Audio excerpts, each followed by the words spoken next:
युवा शक्ति, देश बचाने का एक यही सही टाइम है। सुनो गौर से मेरे यारों, भारत माँ की पुकार यही है। आज हम बात करने वाले हैं इन्हीं युवा शक्ति के बारे में। ये युवा शक्ति जो कांग्रेस के युवा नेता हैं, आज हम उनके बारे में बात करेंगे। नमस्कार दोस्तों, आप देख रहे हैं SPN 9 न्यूज़ और मैं हूं अनुश्रुति। आज हम बात करने वाले हैं कांग्रेस के कुछ युवा शक्ति के बारे में। तो कौन है कांग्रेस के युवा शक्ति? वो है सचिन पायलट, राहुल गांधी और प्रियंका गांधी। इन तीनों की तिगड़ी अगर मिल जाए तो क्या कमाल हो सकता है, इसका कोई अंदाजा भी नहीं लगा सकता। लेकिन उससे पहले हम बात करेंगे सचिन पायलट की। कौन है सचिन पायलट? सचिन पायलट वही सचिन पायलट हैं जो इस समय उप चीफ मिनिस्टर हैं। कहाँ के? राजस्थान के। अगर हम सचिन पायलट की बात करते हैं तो राजस्थान के लोग उन्हें खासा पसंद करते हैं, लेकिन सचिन पायलट का अगर घर माना जाए तो वो सहारनपुर है, वहीं पे उन्होंने जन्म लिया है और वहीं को वो बिलोंग करते हैं। लेकिन राजस्थान में गुर्जर लोग उनको खासा पसंद करते हैं। और अगर बात की जाए राजस्थान के विधानसभा चुनाव में तो सचिन पायलट का एक बहुत बड़ा रोल था वहाँ की पॉलिटिक्स में कांग्रेस को बिठाना दोबारा से। अगर सत्ता में कांग्रेस आई है दोबारा से तो वो सिर्फ और सिर्फ सचिन पायलट की वजह से आई है। इसीलिए शायद जब ये बात हो रही थी कि CM पद के लिए अशोक गहलोत को रखा जाएगा या फिर सचिन पायलट को, तो यहाँ पर लोग चाह रहे थे कि सचिन पायलट को CM पद के लिए रखा जाए। लेकिन खैर कांग्रेस ने वहाँ पर अशोक गहलोत को, क्योंकि हो सकता है वो ज़्यादा एक्सपीरियंस्ड हैं, इस वजह से उन्हें वहाँ पर सत्ता की में चीफ मिनिस्टर का पोजीशन दिया। इसके बाद हम बात करते हैं प्रियंका गांधी की। प्रियंका गांधी ऐसे तो उन्होंने सक्रिय राजनीति में अभी हाल ही में कदम रखा है, लेकिन वो हमेशा से ही अपने भाई और अपनी माता सोनिया गांधी और राहुल गांधी को सपोर्ट करती हुई नजर आती हैं।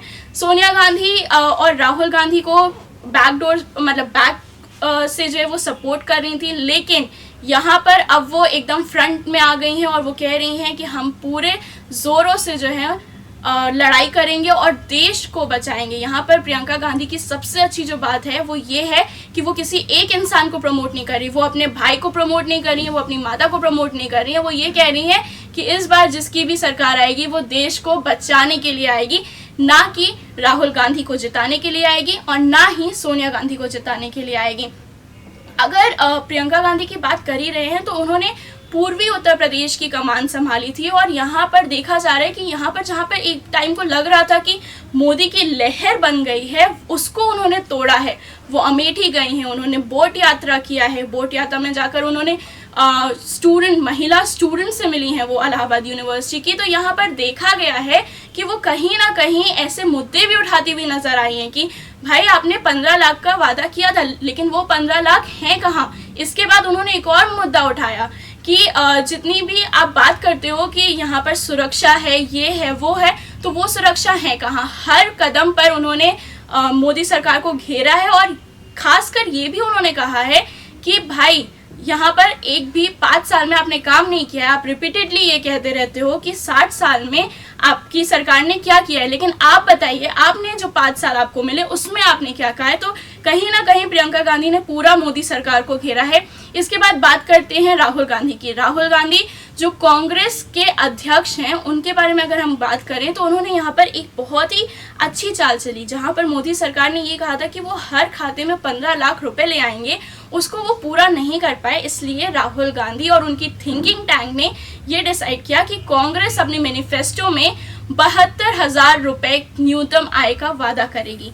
यहाँ पर कांग्रेस ने जब न्यूनतम आय का वादा किया उसके बाद से देखा गया कि बीजेपी में तो एकदम खलबली मच गई कि ये कैसे हो सकता है, और इस पर काफ़ी सारे बातें भी कही गई कि नहीं ऐसा पॉसिबल नहीं है, ये नहीं हो सकता। लेकिन उसके बाद पूरे प्रूफ के साथ ये बताया गया कि अगर किसी भी गरीब परिवार की आय 12,000 रुपये प्रति महीना से कम है तो उसकी आय को 12,000 रुपये कर दिया जाएगा। तो यहाँ पर इसका मतलब ये है कि अगर आपकी आय 6,000 रुपये है, मान लीजिए आपके पूरे 5 सदस्यों की जो परिवार है उसमें 6,000 रुपये आपकी सिर्फ आय है, तो उसको बढ़ाकर 12,000 रुपये कर दिया जाएगा। तो इस तरीके से आपको 72,000 रुपये मिल जाएंगे, जो आपकी न्यूनतम आय योजना के तहत है। उसके बाद हम बात करते हैं प्रमोशंस की। अगर हम प्रोपेगेंडा की बात करते हैं, अगर हम रैली की बात करते हैं, तो कहीं ना कहीं यहाँ पर प्रियंका गांधी और राहुल गांधी को तो देखा ही जा रहा है, पर यहाँ पर जो एक चेहरा, जो कांग्रेस का सबसे बड़ा चेहरा भी एक टाइम पे आप कह सकते हो कि वो हैं, उनको कहीं ना कहीं लोग मिस कर रहे हैं, जो कि है सचिन पायलट। यहाँ पर सचिन पायलट क्यों नहीं प्रचार कर रहे हैं, ये बहुत बड़ा सवाल खड़ा हो रहा है, क्योंकि यहाँ पर लोग चाहते हैं कि सचिन पायलट प्रचार करें, लोग उन्हें सुनना चाहते हैं। और वहीं पे ये देखा जा रहा है कि जहाँ पर बीजेपी अपनी स्टार प्रचारक की सूची में शहनवाज जैसे बड़ा नाम शामिल कर रही है, तो वहीं पर कांग्रेस के प्रचार में कहीं ना कहीं उनका एक बड़ा नाम सचिन पायलट गुम से हो गए हैं, जिसको लोग कभी ना कभी ये कहते थे कि सचिन पायलट एक प्राइम मिनिस्टर फेस हैं, उनको कहीं ना कहीं अब कांग्रेस में दबा दिया गया है। तो अब बात ये खड़ी हो रही है कि जब आप ये कह रहे हो कि सचिन पायलट को एक तरफ आप बहुत ज़्यादा मानते हो, अगर एक रैली को छोड़ दिया जाए, अगर सूरतगढ़ की रैली को छोड़ दिया जाए, तो उसके अलावा सचिन पायलट कहीं पर भी नज़र नहीं आए हैं। चाहे वो प्रियंका, अगर हम पूर्वी उत्तर के बाद जो है पश्चिमी उत्तर प्रदेश की बात करें, तो यहाँ पर सचिन पायलट को ज्योतिरादित्य सिंधिया की जगह कांग्रेस हो सकता था कि खड़ा कर देती, और लोग उनके तरफ कहीं ना कहीं प्रभावित होते ही होते। उससे कांग्रेस की उत्तर प्रदेश में और भी ज़्यादा मजबूत स्थिति बन जाती, लेकिन यहाँ पर कांग्रेस ने ऐसा नहीं किया। तो अब सवाल ये खड़ा हो रहा है कि क्या प्रियंका गांधी और राहुल गांधी सचिन पायलट से डर गए हैं? क्योंकि अगर ग्राउंड रिपोर्ट की बात की जाए तो लोग चाहते हैं सचिन पायलट आए, लोग चाहते हैं कि सचिन पायलट को एक बार को प्राइम मिनिस्टर फेस देखा जाए। और अगर हम अपने पिछले पैकेज या प्रोग्राम की बात करें, तो वहाँ पर भी काफ़ी सारे दर्शकों ने यही कमेंट किया था कि सचिन पायलट प्राइम मिनिस्टर बन सकते हैं, उन्हें प्राइम मिनिस्टर बनना चाहिए। तो ऐसे में जो दर्शक हैं वो ये सवाल खड़े कर रहे हैं कि क्यों नहीं सचिन पायलट को आगे लाया जा रहा है? क्या सचिन पायलट की पॉपुलैरिटी से प्रियंका गांधी और राहुल गांधी डर से गए हैं? क्या ऐसा है कि लोग मतलब ये लोग यही चाहते हैं कि सिर्फ गांधी परिवार का ही कोई बने?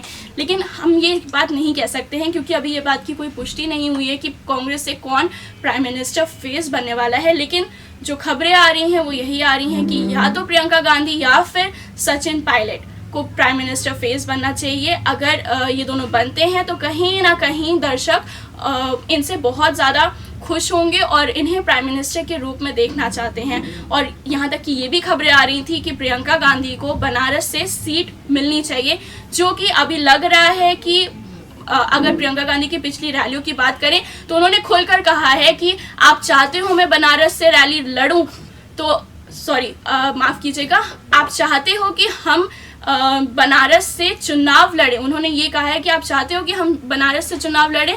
तो इस पर काफ़ी सारे लोगों ने ये कहा कि हाँ, हम चाहते हैं कि आप बनारस से चुनाव लड़ो। और अगर ऐसा होता है, अगर बनारस में प्रियंका गांधी चुनाव लड़ती हैं, तो कहीं ना कहीं ये देखना बहुत दिलचस्प होगा कि भाई प्रधानमंत्री के खिलाफ प्रियंका गांधी को खड़ा किया गया है, तो क्या असर होने वाला है? क्या प्रियंका गांधी कांग्रेस की नींव एक बार फिर से उत्तर प्रदेश में बनाने में सक्षम है या नहीं है, ये इसी बात से पता चल जाएगा। खैर, यहाँ पर एक और बड़ी बात ये भी है कि प्रियंका गांधी सिर्फ 2019 के चुनाव को लेकर नहीं चल रही हैं, वो अपने कार्यकर्ताओं से कह रही हैं कि अब आप 2022 के चुनाव के लिए भी काम करना शुरू कर दें, उसकी भी प्रक्रिया स्टार्ट कर दें। तो खैर, ये थी कांग्रेस की युवा पीढ़ी जो कि इस समय बात कर रही है कि हम कैसे 2019 में एक बार फिर से कांग्रेस का परचम लहरा सकते हैं। यहाँ पर हाँ, हमने देखा है कि सचिन पायलट काफ़ी कम नज़र आए हैं, लेकिन अभी बहुत दिन बाकी हैं। 11 अप्रैल से चुनाव स्टार्ट होगा, तो कहीं ना कहीं यहाँ पर अभी उम्मीद है कि हम एक बार फिर से सचिन पायलट को देख सकते हैं। और ये जितनी भी खबरें आ रही हैं कि राहुल गांधी और प्रियंका गांधी और सचिन पायलट के बीच में सब कुछ सही नहीं है, वो भी ख़त्म हो जाएंगी इस बात से कि सचिन पायलट आकर एक बार फिर से चुनावी रैलियों में साथ देंगे कांग्रेस का। चलिए दोस्तों, फिर आप देखते रहिए SPN9 न्यूज़ और हमारे चैनल SPN9 न्यूज़ को सब्सक्राइब करना ना भूलें। धन्यवाद।